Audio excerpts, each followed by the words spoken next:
Hello guys, welcome back to my channel. I hope आप सब बिल्कुल ठीक होंगे। एंड इस वीक मुझे बिल्कुल भी टाइम नहीं मिला है वीडियो शूट करने के लिए, तो without wasting a minute let's just get on with the story.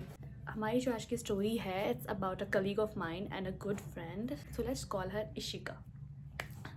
हमारी जो स्टोरी स्टार्ट होती है अराउंड 3 years बैक। मैं और इशिका, हमारा डेस्क बिल्कुल साथ में था, हम सेम डिपार्टमेंट से भी थे, तो बातें होती थी अच्छी खासी और हमारा वाइब भी काफ़ी मैच करता था। वी बोथ लाइक के ड्रामाज एंड के पॉप एंड ऑल, तो हमारा उधर वाइब मैच करता था। तो मोर देन कलीग वो मेरी बहुत अच्छी फ्रेंड बन चुकी थी वहाँ। तो ऐसे ही एक दिन क्या होता है, इशिका काफ़ी सैड लग रही होती है। मतलब सुबह से ही जब से वो आई हुई है ऑफिस, तो चुपचाप अपना काम कर रही है, जैसे हमेशा बोलती है, हंसती है, मजाक करती है, वो सब नहीं कर रही है। तो मैंने उससे पूछ लिया कि व्हाट हैपन, अगर तुम शेयर कर सकती हो तो बताओ क्या हुआ।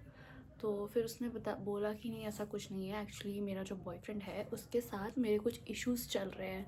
मतलब कभी वो कॉल उठाता है, कभी कॉल नहीं उठाता, भी हमारी बातें होती है, हमेशा लड़ाई हो जा रहा है। कुछ ना कुछ चीज़ों के लिए वो मुझे ब्लेम कर रहा है कि तुम्हारा ऐसा है या तुमने ऐसा नहीं किया इसलिए ऐसा हो रहा है। एंड ये सारे इश्यूज़ उसके रिलेशनशिप में चल रही, जिसकी वजह से वो बहुत स्ट्रेस्ड है। And she love that guy.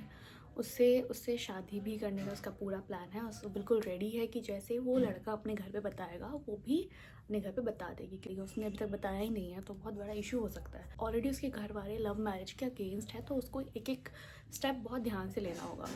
And उसमें भी जब वो बोलती है उसको, लेट्स कॉल द गाय साहिल, उसमें जब वो साहिल को बोलती है कि तुम बात क्यों नहीं कर रहे घर पे, ये सब कब करेंगे, हम टाइम बीतता जा रहा है, वो मेरे लिए रिश्ता देख रहे हैं, उस समय भी साहिल वाज लाइक कि अभी मुझे करियर में सेटल होने दो, ये है वो है, डिफरेंट काइंड ऑफ डिफरेंट बहाना वो देता है उसे, और इसी चीज़ में भी उनकी आर्ग्यूमेंट होती है। तो यही सब वजह है जिसकी वजह से उनका रिलेशनशिप बहुत ही ख़राब चल रहा है अभी, एंड जिसकी वजह से बहुत स्ट्रेस्ड है। फिर मुझे बताती है कि साहिल कहाँ काम करता है, उसका पास कॉलेज एंड ऑल, ये सब बातें वो बताती है। तो क्या होता है, एक दिन इशिका वॉज ऑन लीव, तो मैं और बाकी कुछ लड़की, एक हमारी टीएल भी होती थी, लेट्स कॉल हर स्मृति। तो वो भी हमारे साथ चिल करती थी, उतनी खड़ूस टाइप नहीं थी। तो लंच ब्रेक चल रहा था, मैं स्मृति एंड बाकी की लड़की हम सब बैठ के अपना टाइम पास बातें कर रहे थे। तो स्मृति में बता रही थी कि उसके एक्स ऑफिस के बारे में, कि वहाँ कैसा इन्वायरमेंट था, वहाँ चीज़ें कैसे थी। यही सब बताते बताते वो हमें बताने लगती है कि उसके पुराने ऑफिस में एक लड़का था जिसने उसे परेशान करके रख दिया था। लाइक पहले तो स्टार्टिंग में जस्ट जब वो ऑफिस ज्वाइन किया स्मृति ने, तो स्टार्टिंग में यू लुक प्रिटी, आज तुम अच्छी लग रही हो, या ये कलर तुम्हें बहुत अच्छा लग रहा है, ऐसी चीज़ें। इसके बाद क्या होता था कि छुट्टी सबकी एक ही साथ होती थी, तो नीचे पार्किंग में वो आता है एंड बोलता है कि तुम रैपिडो से क्यों जा रही हो, मैं तो हूँ ही, मैं तुम्हें ड्रॉप कर दूंगा और पिक भी कर सकता हूँ, हमारा जो जाने का रास्ता है वो भी ऑलमोस्ट सेम है, तो मैं तुम्हें ड्रॉप करता हुआ चल जाऊँगा और लेते हुए आ जाऊँगा। तो स्मृति वॉज लाइक कि नहीं नहीं, मैं अपना कर दो देख लूँगी, ये सब करने की ज़रूरत नहीं है ड्रॉप वगैरह। तो वो बार बार इंसिस्ट करता ही और ये मना करती है उसको। तो ऐसे ही करते करते अब क्या होता है, बाद में मैसेजेस करता है कि लेट्स मीट, कभी कॉफ़ी पे चलते हैं और ये सब चीज़ें। तो एक दिन क्या होता है, स्मृति ये इतना ज़्यादा इरिटेट होगी, तो वो सोचती है कि चल ही जाता है, क्या ही हो जाएगा, कॉफ़ी पे भी चल जाएंगे। तो वो जाते हैं, कॉफ़ी वॉफ़ी पीते हैं। उधर वो जो लड़का है फुल ऑन फ्लर्टिंग कर रहा है उसके साथ, ये अच्छा है तुम्हारा, वो अच्छा है, I like the way you smile and all, ये जो सेम चीज़ें होती है वो सब सब कर रहा है। तो अभी क्या हुआ, ऐसे ही करते करते स्मृति जो है वो फिर आ जाती है घर, एंड ये कंटिन्यू चलता है, उसको अप्रोच करते रहता है, अपने फ़ोटोज़ भेजता है। एंड फिर यहाँ तक भी बातें आ गई कि हमें डेट करना चाहिए, मैं और तुम काफ़ी अच्छे दिखेंगे एक साथ, तो लेट्स डेट एंड ऑल, एक बार ट्राई करने में क्या जाता है। बट स्मृति उसे कंटिन्यू ना बोलती है। उसके बाद फिर उसका वो जॉब चेंज हो जाता है और यहाँ आ जाती है, तो अब वो उस लड़के से कांटेक्ट में है नहीं। तो अब क्या हुआ, जब वो स्टोरी मुझे बता रही थी तो मैंने चीज़ें पॉइंट किया कुछ। जिस कंपनी में वो स्मृति थी, वो सेम कंपनी में इशिता का बॉयफ्रेंड भी काम करता है। उसने मुझे कल जो कंपनी बताया वो सेम था। कोइंसिडेंट हो सकता है आई नो, बट मेरे दिमाग में चीज़ें स्ट्राइक करती है। मैंने एक स्टोरी कल सुनी है, मैंने आज दूसरी स्टोरी सुनी, तो चीज़ें पिन पॉइंट होती है मेरे ब्रेन में। फिर नेक्स्ट वो जो कॉलेज यूज़ करती है, जिस कॉलेज में वो जो लड़का था वो पढ़ता था, जो उसने बताया था, वो कॉलेज और इशिता के बॉयफ्रेंड कॉलेज भी सेम था। तो सिमिलैरिटीज़ हो रही थी, डिपार्टमेंट भी सेम था, मतलब जो उनका उसका बैकग्राउंड है उस लड़के का दोनों सेम था। तो ये सारी चीज़ें मेरे दिमाग में हिंट कर रही थी कि ये मैच कर, बट नहीं, I know it's not possible but still. तो फिर मैंने पूछा स्मृति से कि आप बता सकते हो नाम क्या था उस लड़के का। तो उसने बताया हाँ साहिल समथिंग। मतलब ओके, नाम I know coincidence happen, but इतना ज़्यादा नाम मैच कर रहा है, उसका कॉलेज मैच कर रहा है, कंपनी मैच कर रही है, सब चीज़ें मैच कर रही है। अब मैंने कभी साहिल को देखा नहीं है, तो मैंने फिर उनसे पूछा आपके पास फ़ोटो वगैरह है क्या उसकी कोई? तो उसने बोला नहीं नहीं, और फ़ोटो तो मेरे पास है नहीं। तो मैंने बोला ओके फ़ाइन। फिर उसके बाद हमारा जब लंच ब्रेक ख़त्म हुआ तो मैंने इंस्टा वगैरह पे सर्च करना किया कि साहिल नाम से कोई आता है कि नहीं। इशिता की आईडी में जाके भी चेक किया, बट उसका कोई नामो निशान था ही नहीं वहाँ पे। अब कोइंसिडेंस है, साहिल नाम का और भी लोग हो सकता है। अब टाइटल ना उसे पता था ना मुझे पता था।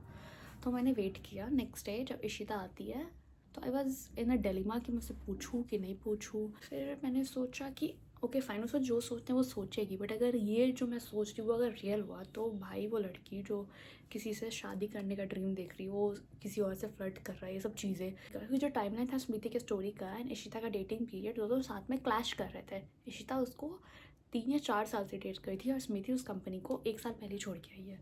तो मैंने ऐसे बातों बातों में पूछा इशिता से कि ये तो हमें बॉयफ्रेंड का फ़ोटो दिखाओ ना। वो इंस्टाग्राम में तो है नहीं, तो मैं तुमको डायरेक्ट फ़ोटोज़ नहीं दिखा सकती, बट लेट मी सर्च। तो वो ढूंढ रही है, फिर उससे एक फ़ोटो मिला, उसने मुझे दिखाया। मेरा ओके, बट मैं वो फ़ोटो से मांगूँ कैसे? मैंने उसको बोला कि क्या तुम मुझे ये फ़ोटो दे सकती हो, मुझे कुछ कंफर्म करना है। तो उसने बोला क्या क्या कंफर्म करना? सडन शॉक उसके फेस में। ऑब्वियसली कोई भी होगा कि कोई तुमसे अपने बॉयफ्रेंड का फ़ोटो क्यों मांग रहा है, क्या उसे कंफर्म करना है?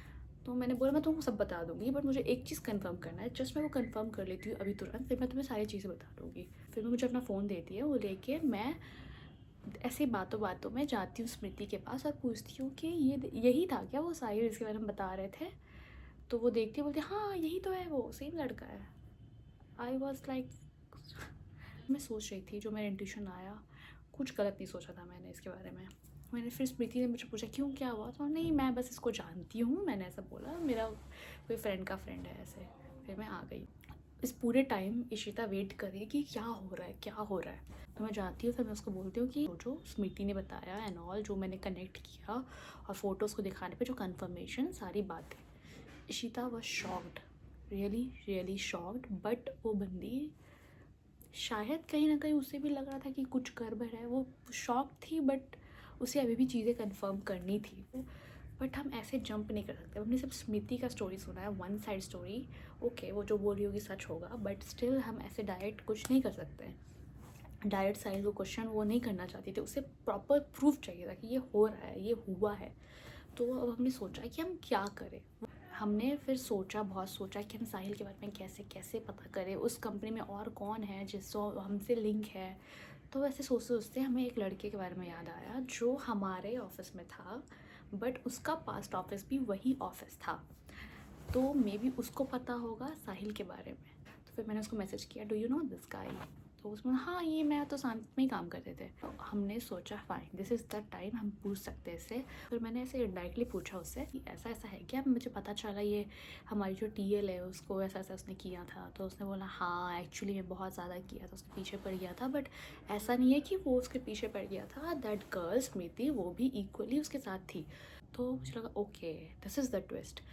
बट वो लड़की ने अगर ऐसा बोला है कि वो उसे भाव नहीं दे रही थी, तो दैट्स नॉट द केस, क्योंकि वो भी कम्प्लीटली नहीं बट इनडायरेक्टली वो भी बातें कर रही थी, चीज़ें कर रही थी। और पिक एंड ड्रॉप वाले चीज़ में भी हाँ साहिल ने बहुत बार उसको घर से छोड़ा है और लाया है, और वो लोग 5-6 डेट्स पे भी गए हैं। तो सब उसने ऐसा कुछ मना नहीं किया, अगर कोई किसी को पसंद नहीं करे तो उसके बाद डेट्स पे क्यों जाएगा। और एक नहीं 5-6 डेट्स पे गए हैं, पूरे ऑफिस को पता था। तो ऐसा हुआ, फिर उसके बाद उसने चेंज कर लिया ऑफिस, और साहिल का पता नहीं उसको किसी और पे ध्यान आ गया, तो फिर इनका कुछ हुआ नहीं।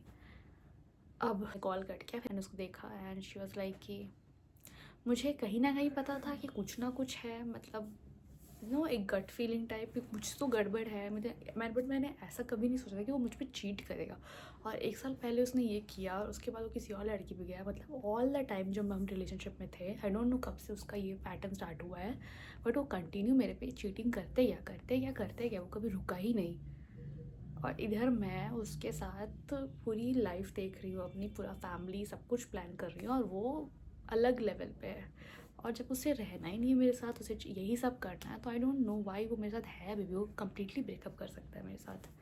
फिर उसने मुझे बताया कि अभी भी मैं अगर जाके उससे कन्फ्रंट करूँगी ना, तो मुझे यही बोलेगा तुमने ये नहीं किया ना, इसकी वजह से मैं ऐसा कर रहा हूँ, तुम ऐसा कर रही हो ना इसकी वजह से मैं ऐसा कर रहा हूँ, तुम्हारे वजह से ये सब हो रहा है। एक्चुअली में वो बंदा जो है it's a complete red flag, and blame game खेलना उसकी हैबिट है। उसे पता है कि जो भी वो कर रहा है वो सब कुछ सही है और पूरी चीज़ का ब्लेम वो किसी पे डाल सकता है कि तुम्हारे वजह से मैंने ये किया। तो ये कंप्लीट एक नार्सिसिस्ट बिहेवियर। उसके बाद क्या हुआ, इशिता ने फिर कन्फ्रंट किया, ब्रेकअप भी हुआ एंड उसने उसको हर जगह से हटाया। एंड द सेम जो उसने कहा था, उसने वही बोला कि तुम मुझे टाइम नहीं देती, तुमने ऐसा किया, तुम वैसा नहीं करती, इसलिए मुझे ऐसा करना पड़ रहा है।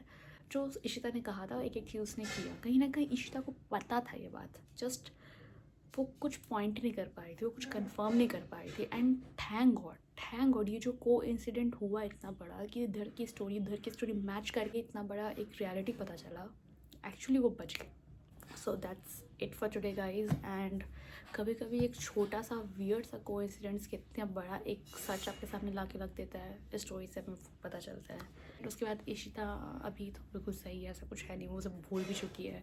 टाइम लगा उसे, बहुत ज़्यादा हर्ट हुई, वो बहुत ज़्यादा ही सैड थी। कभी उसने मुझे तो नहीं दिखाया बट आई कैन सी कि वो कितनी हर्ट थी। So, अभी वो खुश है, सब कुछ बिल्कुल परफेक्ट है। साहिल आई डोंट नो वेयर, स्मृति का भी मुझे पता नहीं कहाँ है, बट ऐसे लोग भी होते हैं। So that's it for today guys. Thank you so much for listening my stories. Keep like, comment, subscribe, bell icon दबाएं एंड शेयर करें। Bye bye.